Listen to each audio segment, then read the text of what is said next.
And good evening, everyone, and welcome into the UFC Fight Cards podcast presented by Orange Fire Media. I'm your host, Russ Renault, and thanks for joining us again here on a Sunday night in Houston, Texas. Appreciate everybody coming in and joining us for a little post-fight UFC 295 recap. So we wanted to do the instant reaction last night, but plans changed a little bit, and was stuck out a little bit later than I expected, and didn't get a chance to get back in here and record the show. So we're doing it at our normal Sunday night time slot. Usually we're at 9, but pushing it back to 10 o'clock, and we're a little bit flexible here. But like I said, this is your show, and we want people to feel like they can be part of the show. You can be on the show and give us your thoughts and your opinions, and we just open it up and make this what you want it to be. So what we're going to do tonight is we've got a couple of things going on in the card front. So you see those two packages there. So those are a redemption that we got back from Panini this week, and some damaged cards that we got replacements for this week. So we're going to open up those, and those are sealed. I have not touched those since they came in because I wanted to save them for the show. I know what's inside of them, what's supposed to be inside of them, but we'll be surprised together and see what they came through with. Also, you see our stacks up there. We'll go through our hits again. We'll do that till they're all gone. You can buy anything on this show that you see, but we also have our little Islam Makhachev. There's a number card in there. We'll kind of go through what we have, just like we've done the last few weeks with Tom Aspinall and Michael Chandler. We did Habib Nurmagomedov last week, and we've got Islam Makhachev this week. We've got Khamzat Chimaev. We've got Shavkat Rakhmonov. We'll go through all of those over the next few weeks. So the rest of this year, we've got 5 shows left.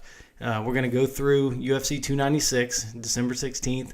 We're going to do that instant reaction that night, and then we're going to take a break. Just as UFC does, we're going to take a break till January. So that'll be the end of season 1 here on the UFC Fight Cards podcast. And I just appreciate all the people who have made it what it is. And if you want to be a part of it, subscribe. And, we're here every week after every fight. And we started the instant reactions last week. Wanted to do it again this week. Just didn't work out. But we're going to plan on doing that going forward on Saturday nights. So if you see anything on the show that you want to buy, you want to reach out to the show, you can go to our website, orange-fire.com. You can reach me directly at my email address, russ@orange-fire.com. You can find us on X, at Fight Cards Russ, and at Orange Fire Media. Find me on Facebook, my personal page, also the Orange Fire Media page. And, the best place to find our cards, besides the show itself, the best place to find is, to buy cards on the show. But if you miss out on something, usually everything's listed on eBay. You can go to our eBay store. That's Orange Fire Lots of Lots. Kind of took everything down last week because I'm going to resubmit everything for Christmas.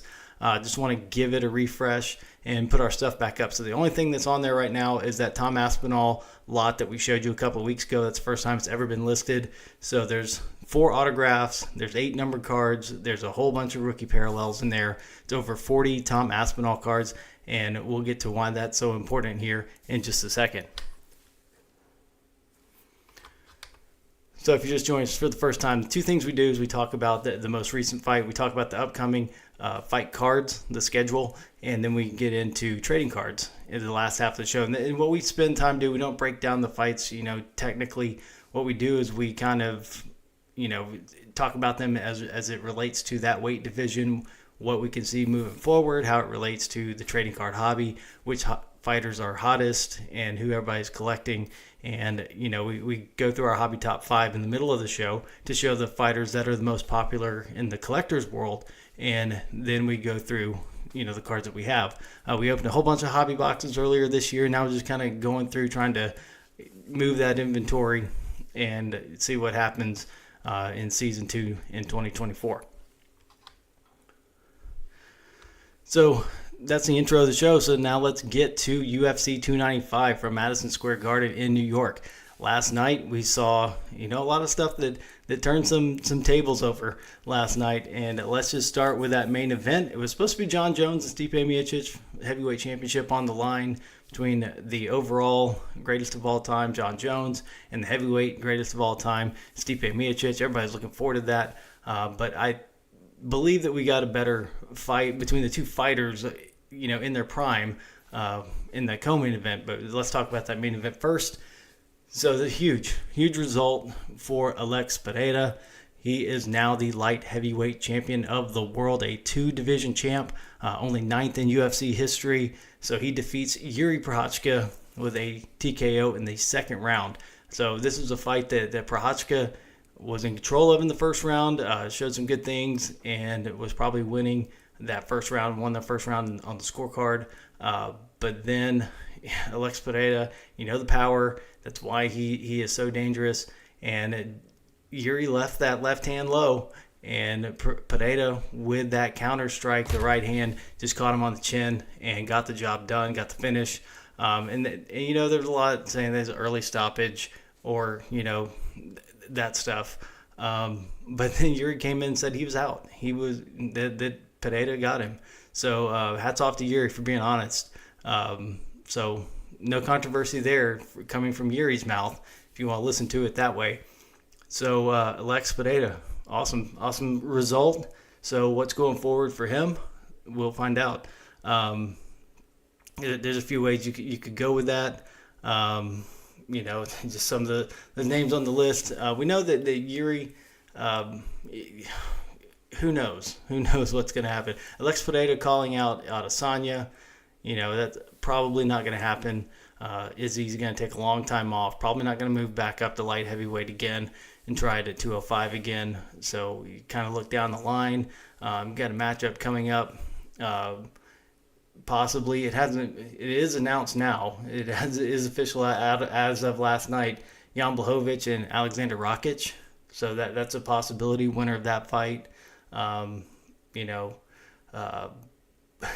always Ankalaev just hanging out there. You run it back, him and Johnny Walker. Who knows with those two? Just a lot of things you could do at light heavyweight now. Of course, it all depends on when Jamal Hill gets healthy. He's going to get first crack at this when he gets healthy. So he said that April. I was listening to him on Believe You Me podcast, Michael Bisping and Anthony Smith the other day, and Jamal Hill said he could be ready to go March, April, and so we'll see. I think it's a little quick. It would just being an Achilles injury, but if he's able to get that done and get back in the spring, then we're all for it, and so we'll see him face off against Alex Pereira sometime March, April, somewhere around then. So that's UFC 300. Who doesn't want to be on that card? That we've gone right up to it, and we'll talk about the rest of that here in a little bit. We've got a main event at 299, so we'll have to see what happens at UFC 300. I'm sure it's going to be a huge card. So hats off, Alex Pereira getting the TKO. Obviously, in this show, if you've been around any amount of time, you know that I'm a huge Tom Aspinall fan, and this is one of the surprises for me because usually in the main events, co-main events, they do not go the way I would like them to as a fan. This one was the exception, and I'm really happy because he is one of my favorite fighters, Tom Aspinall. First round knockout of the polar bear, Sergey Pavlovich, and just an awesome performance, just running through a guy that was so dangerous that everybody was scared of.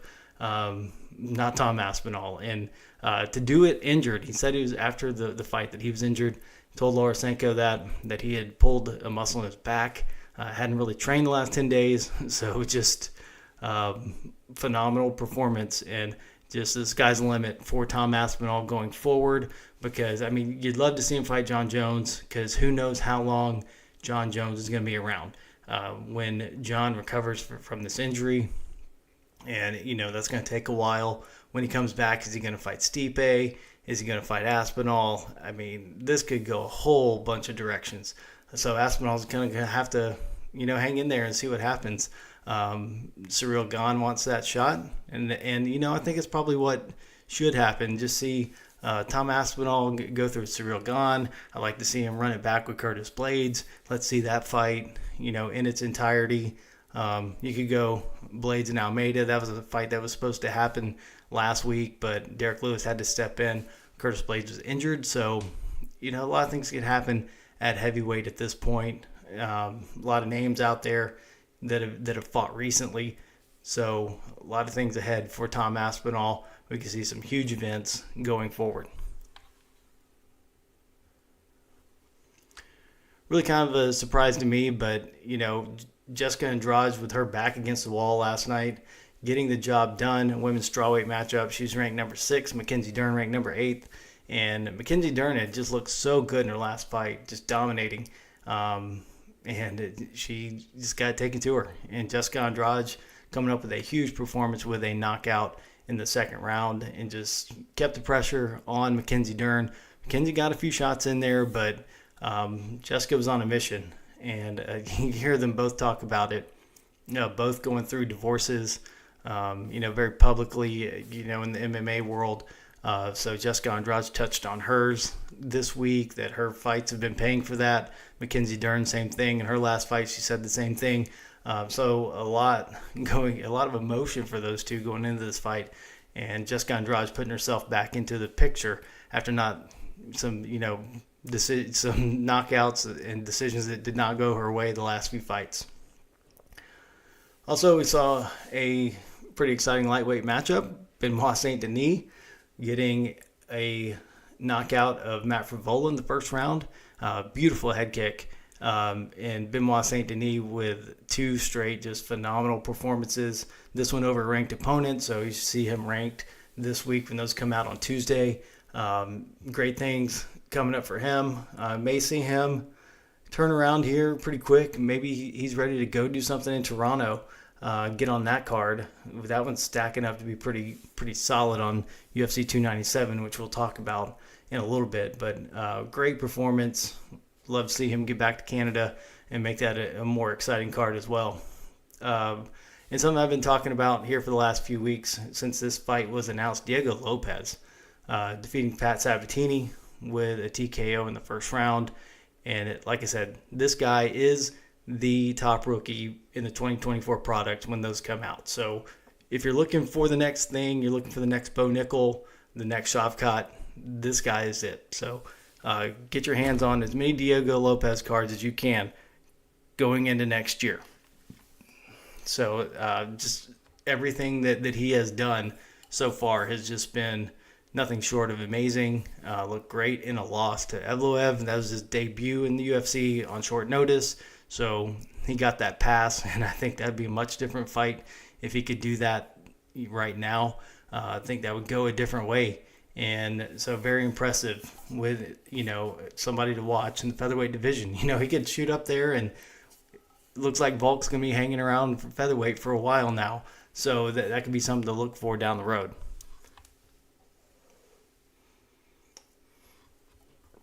A couple of other fights featuring ranked fighters. Steve Erceg defeating Alessandro Costa in a flyweight matchup, unanimous decision. That was the only decision on the main card. Everything after that was the first fight on the main card, and then everything after that was a knockout. So pretty exciting for the people who paid for that last night to watch and get to see that, all those knockouts in succession. That's what people, who don't always watch UFC, that's what they tune in for. So they got their money's worth last night. The rest of us, we just kind of enjoy watching the show, no matter, how it ends. We just like to see good fights. Women's strawweight matchup, Lupi Godinez, who's been red hot lately, getting a decision over Tabitha Ricci. Split decision, kind of controversial there. Lupi Godinez 29-28 on 2 of the scorecards, and the other one 30-27 for Tabitha Ricci. So kind of perplexing there how it went that way, but at least the right fighter ended up with the decision. I'm a huge Baby Shark fan, but this fight belonged to Lupi Godinez, and looking for big things out of her in the next few months. Getting her 4th win in a calendar year, and that has never been done before. So impressive for her to get that done. Great story there. I read this week.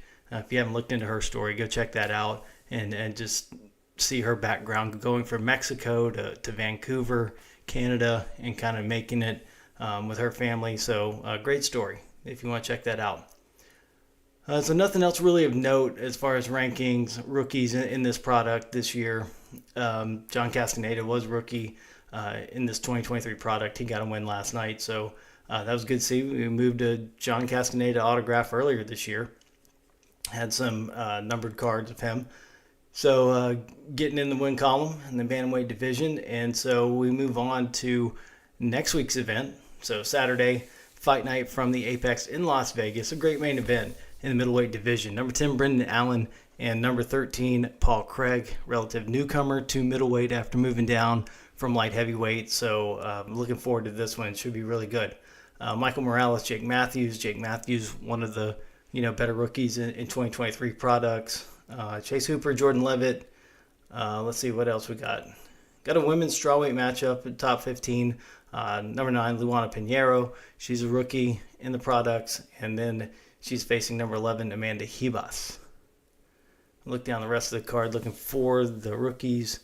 Don't see any more on there. So we will move on to Fight Night right here in Texas, in Austin, December 2nd. And it's pretty stacked for a Fight Night card, and this is great for Austin. Lightweight main event, number 4, Beneil Dariush against number 8, Arman Tsarukyan. Really looking forward to that. Then we've got a lightweight matchup, number 9, Dan Hooker, number 12, Bobby Green. Bobby Green looked great last time out with that win over Grant Dawson. So looking to do the same thing to Dan Hooker, and I think that he might. Wasn't real impressed with Hooker's performance. It was gutsy, but it was not pretty. So he could have easily lost his last time out. So also bantamweight matchup, interesting one here with number 8 Rob Font taking on the former flyweight champion Davison Figueiredo. So that one's nice little matchup there, and a debut at bantamweight for Figueiredo, and also a top 15 welterweight matchup between number 9 Sean Brady, number 11 Kelvin Gastelum, and we've also got light heavyweight ranked fighter Khalil Roundtree, number 11 facing Azamat Murzakanov. Then you go a little bit further down the card, women's bantamweight matchup, top 15 former champion Miesha Tate, number 12 against number 13 Julia Avila, and you've got a former, let's see, who else we got? Middleweight, Zachary's Cody Brundage. Yeah, I mean, it's just a great Fight Night card coming up in Austin. So that's right here in our state. Wish I could make it out there. Maybe a little bit later when the kids get older. We make those road trips. So we do have Fight Night on December 9th from Shanghai, China. Do not know the main event there yet. So waiting to hear what that's going to be.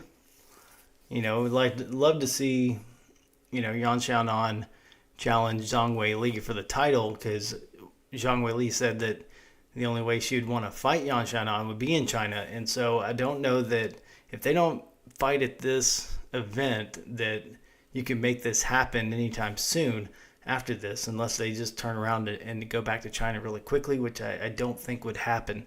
But we'll keep an eye on it. And maybe they're just in talks and trying to get that done. So then we get to the last event of 2023, UFC 296, December 16th in Las Vegas at T-Mobile Arena. And a huge welterweight matchup that we've been waiting for a while. The champion Leon Edwards against the number 2 ranked contender Colby Covington. Then a flyweight championship matchup between the champion Alessandro Pantoja against number 4 Brandon Royval. Welterweight matchup. This one's just really looking forward to seeing Shavkat back in action. Shavkat Rakhmonov, number 6 against number 7 Stephen Thompson. Lightweight matchup between Tony Ferguson and Paddy Pimblett. This one's kind of fell out of the news lately, but just with everything else going on. But, still interesting for a lot of reasons.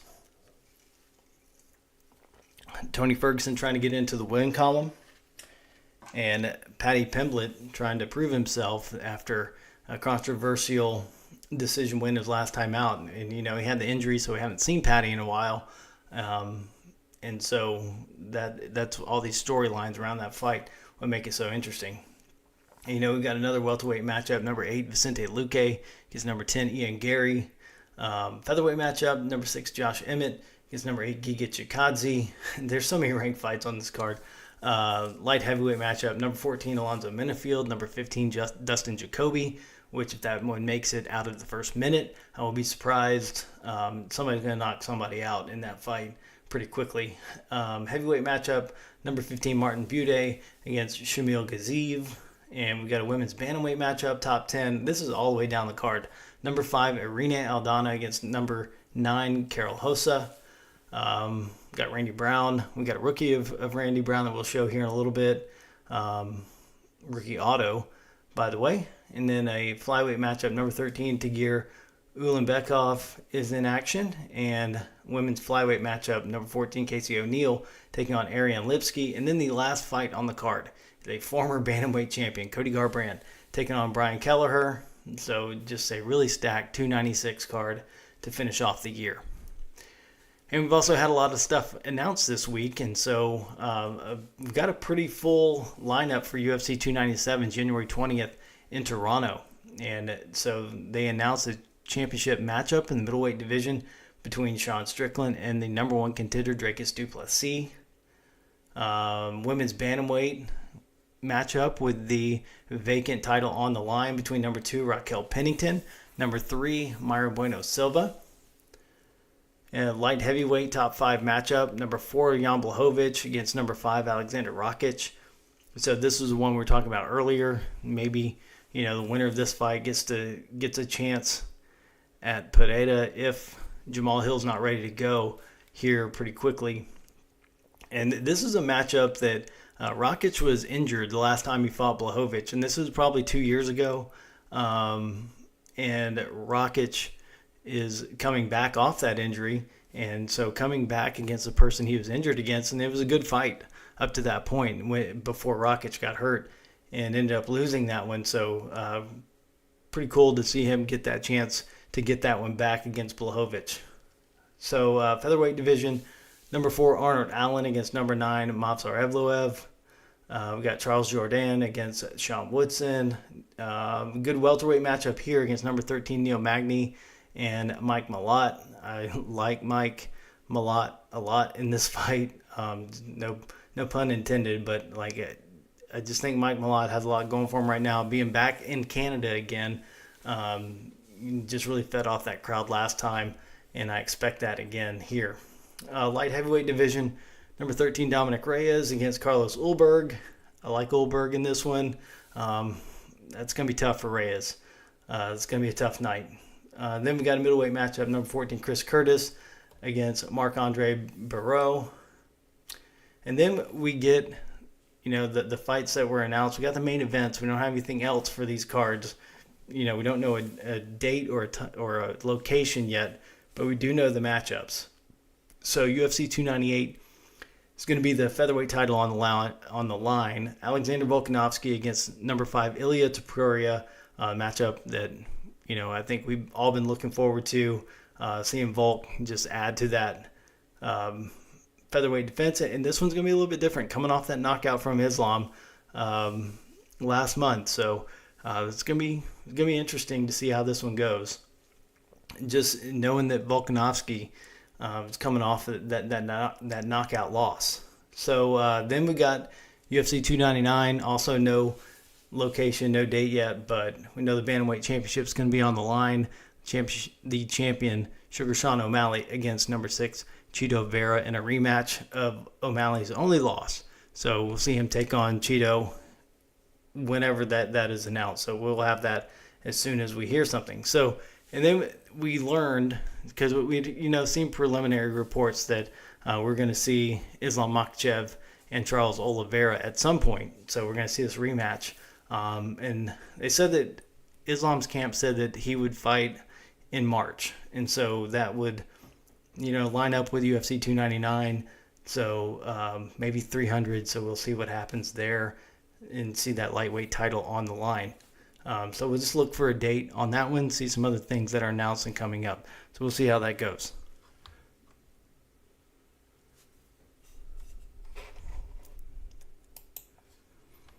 So now's the part of the show where we get into the UFC Fight Cards Hobby Top 5 and tell you about the top 5 fighters in the hobby right now. So let's take a look at that. Just people who are being collected right now the most And so we go through that every week. And number 5, we haven't updated it from last week yet. So number 5 is Aaron Blanchfield. We may change that. Tom Aspinall may be sneaking in there after this week, but we'll have to see the trends, how they go this week. Number 4 is Khamzat Chimaev. After that victory over Usman a couple of weeks ago. Number 3 is top rookie from last year's products, Shavkat Rakhmonov, with a big fight coming up against Wonderboy. Number 2 is top rookie from this year. That, of course, is Bo Nickel. And then number 1, coming off the Bantamweight Championship victory, is Sugar Sean O'Malley. So we take one more look at that. Go from 1 to 5. Sean O'Malley, Bo Nickel, Shavkat Rakhmonov, Khamzat Chimaev, and Aaron Blanchfield.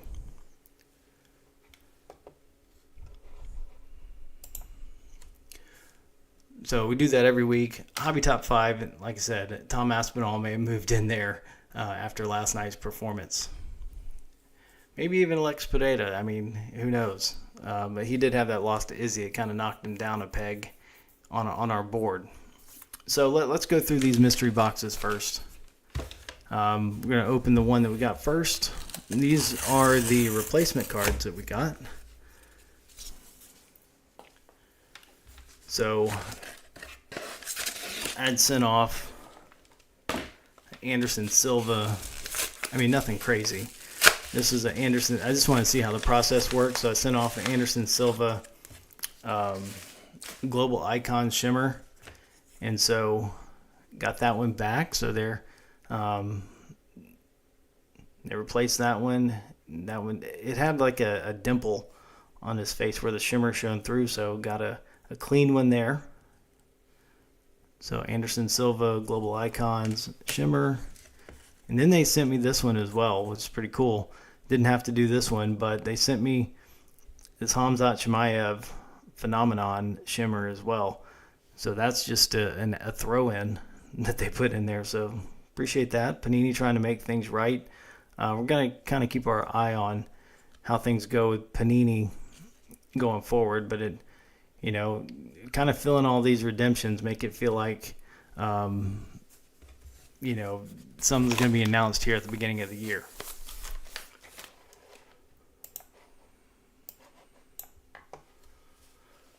So now this should be our BJ Penn auto redemption.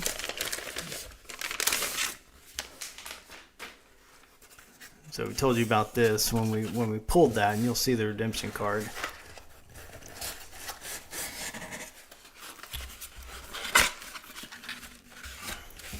Protected this one a lot better than the other ones. Let's read this. Oh, wow. So this is really going to be a surprise. Y'all are going to love this. So here's the note in here, and I'll read it for those of you who can't see it. Dear valued collector, thank you for your continued support of Panini America Incorporated and your patience. Unfortunately, we are unable to provide you with a redemption card that you have entered into your Panini America account. Please accept the enclosed replacement card, which is of equal or higher value, and our sincere apologies. Not what they said in the email. So let's see. It's supposed to be a BJ Penn champion signatures. So let's see what we got. Still a BJ. That's interesting. So we got a BJ Penn UFC Legendary from Prism. So this one is not numbered either, but this one is encased. So a better deal there, I believe. Absolutely.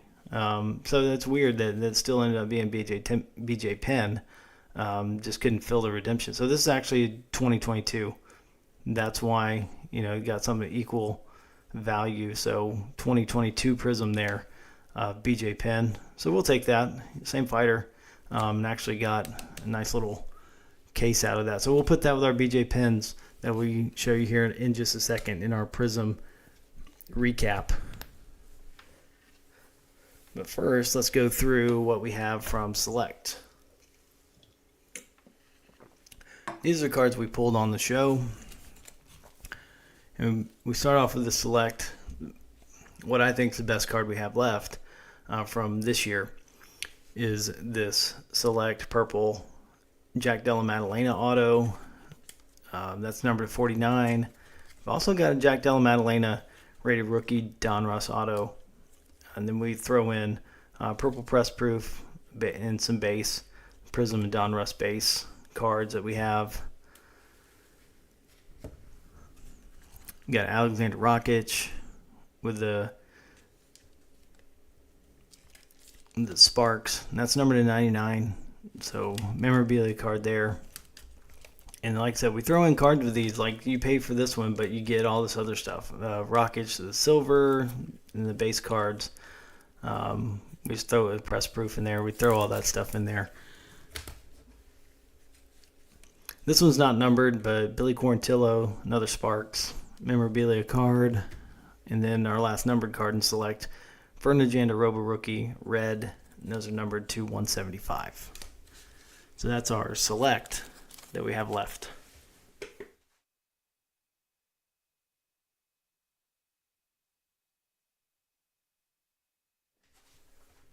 Then we go over to our Donruss.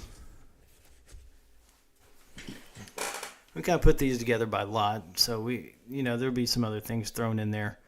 Start off with Marvin Vettori. We've got the Donruss auto, but we've also got Prism auto. Put those together.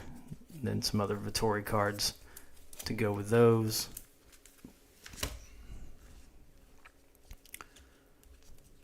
Then Damon Jackson, Blue Hollow Laser Auto, rated rookie, numbered to 25.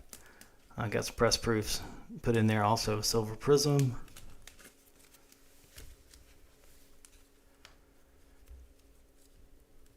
And Jeff Neal. Got a teal numbered to 25. Got an orange numbered to 99. We got a Blue Wave to throw in there.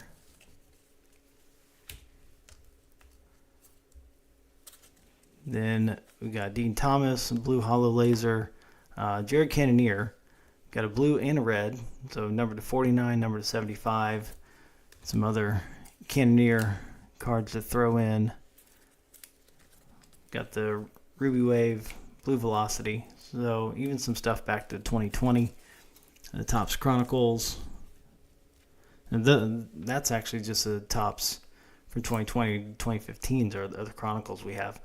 Mike Brown with the red hollow laser, a little teal press proof if you need it.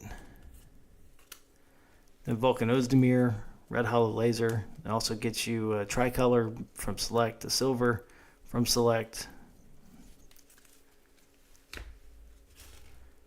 And let's tear through these. Jack Shore, silver. Alexander Romanov, Rene Aldana, also with a Hyper Prism. Octagon Royalty, memorabilia card of Magomed Ankalaev. Also got a silver rookie from 2021, Magomed Ankalaev, Blue Velocity. I got a little Chronicles black thrown in there. And Michel Pereira, Octagon Canvas. Octagon Royalty of Rafael dos Anjos. And that'll get you Ruby Wave as well.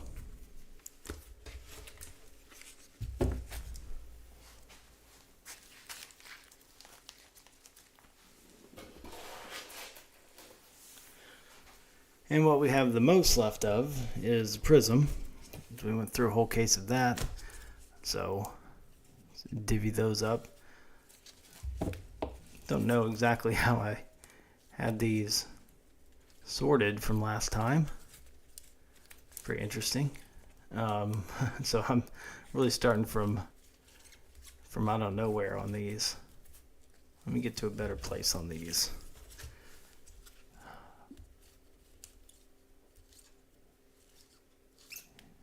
There we go. That makes more sense. So let's go with these. So like I said, we got a Randy Brown auto. Comes with silver. And we got our lowest numbered card that we have left, Macy Chason with the Octagon Prism. That's 8 of 8. And also a Ruby Wave. This is the other redemption that we're waiting on. So hopefully you hear something this week on this one. Israel Adesanya throwback signatures, and that was also get you a purple and a red and a purple and orange. Get my colors right.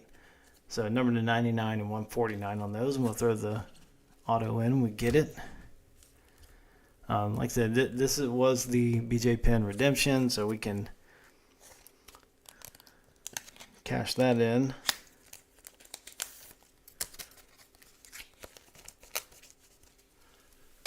So we'll put this back with this. So like I said, now we've got this as the centerpiece of that lot, along with a red hollow laser, number to 75. I've got hall monitor silver, got the green retail, and just a lot of other BJ Penn we can throw in there as well. And this goes all the way back to that 2015 Chronicles. So nice little BJ Penn lot we have going there, and that one can finally go get listed on eBay, or somebody can claim that one here on the show. So let's go through these. Little Pedro Munoz orange and a hyper, Glover Teixeira orange, Mario Bautista the purple and a silver, Jonathan Pierce rookies. We got a purple, Ruby Wave, hyper, and a silver. We had an orange. We sold that one a while back. Got a Carlos Esparza purple plus a cracked ice. So that one, a little bonus there. And then just some other throw-ins. Blue Velocity, bunch of Carla cards, even some back to 2015 as well. Little John Jones lot, starting with the blue. We got a tricolor and a silver from Select. Also got a Snapshots. The base. I've got a silver Dominance. So there's our John Jones. Chito Vera fighting for the Bantamweight title next year. Blue Prism, a Hyper, and also a Blue Hollow Laser. Dustin Poirier, blue. Optic Purple Flood, silver, and whatever Dustin Poirier that we have left. It's quite a bit. Some back to 2020 and 2015. So then the rest of the numbered cards, Yana Kunitskaya, Tisha Torres, blue, Lucas Almeida, got a few, blue, Ruby Wave, and we got 3 silvers of Lucas Almeida. Like I said, I'll be relisting everything on eBay, but cheaper option is to get them here on the show. Red, Saeed Yakub Kakramanov. And we ended up with these back-to-back hobby boxes out of the case. 2 red Frankie Edgars. Also silver thrown in there. Jack Hermanson with a red and a hyper, a silver, a hyper from last year. Dominic Reyes, red, and a tricolor. Piotr Jan, red, and a silver from last year. We got a silver Flux from Chronicles, purple Flood, bunch of Piotr Jan. We've got one back to 2020 with a Decades Next. Then, our last cards, Carol Hossa, red, and Jennifer Maya, red, and a hyper. So like I said, we'll be relisting everything for the holidays. Got some time for Thanksgiving to get that done and give some people some holiday deals.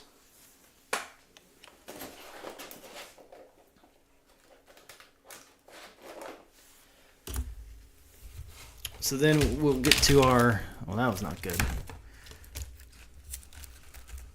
Always turn down the microphone when I put these away. I didn't do it this time. I paid for it. So just give me a second here. Clean this mess up.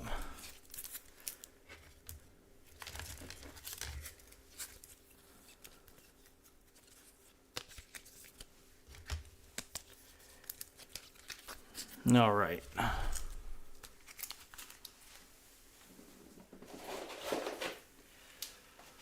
Okay, so here we go with Islam Makhachev. I mean, it's not crazy. Nothing like we had with Tom Aspinall and Michael Chandler. We've got slabbed autos of those two that we showed off. This is just Islam. This is it's a teal prism, number 49.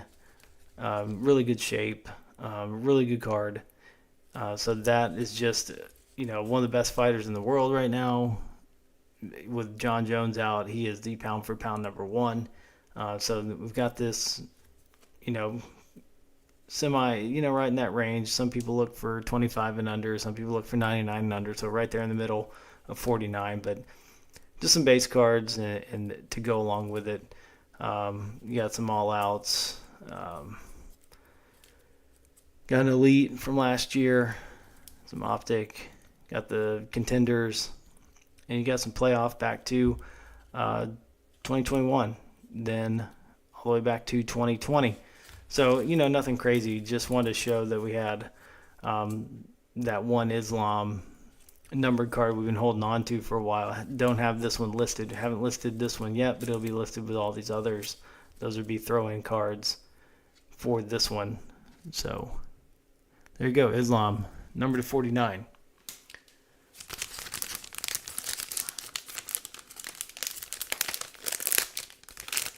So kind of exciting to get some stuff in the mail this week and show it off to you. And glad you were able to stop by and see it. Like I said, we're going to be listing a whole bunch of stuff. So like I said, go to the eBay store, Orange Fire Lots of Lots. And if you see anything you like, you can buy it there. You can reach out to me. Like I said, the website is orange-fire.com. And my email address, russ@orange-fire.com. And like I said, everything on here is available for you to purchase. We don't do trades anymore, but just we give good deals. So you can be rest assured that this is the place to be and find your cards. So it's an exciting weekend with UFC 295. We'll be looking forward to Fight Night coming up this weekend with Brendan Allen taking on Paul Craig. We'll be here, and hopefully we'll do the instant reaction right after the fights next weekend. As soon as they go off, we'll come on, jump on. So if you want to be part of that, just subscribe. You'll always know when the show's coming on, because we try to stick with top of the hour, doing it Sunday night or Saturday night, and just keep it consistent. And now I think we're going to be moving forward with the instant reactions. Just got a little bit later this weekend, wasn't able to do it, but that's what our plan is. But if you subscribe, it doesn't matter. And you'll also be entered into our card giveaways. We've been talking about those. We've got a lot of good fighters, former champions, and current champions. And we've put together lots of those. And there's a numbered card in all of those, and we're going to be giving those away at some point. So we hope that you join us and that you continue to watch UFC Fight Cards podcast. So I'm Russ Renaud. Thanks for joining us again here on Sunday night and beginning your week here. We hope you have a great week, and we will see you again next week after next week's fight from the Apex. So we'll see you. Good night, and thank you for listening to the UFC Fight Cards podcast presented by Orange Fire Media.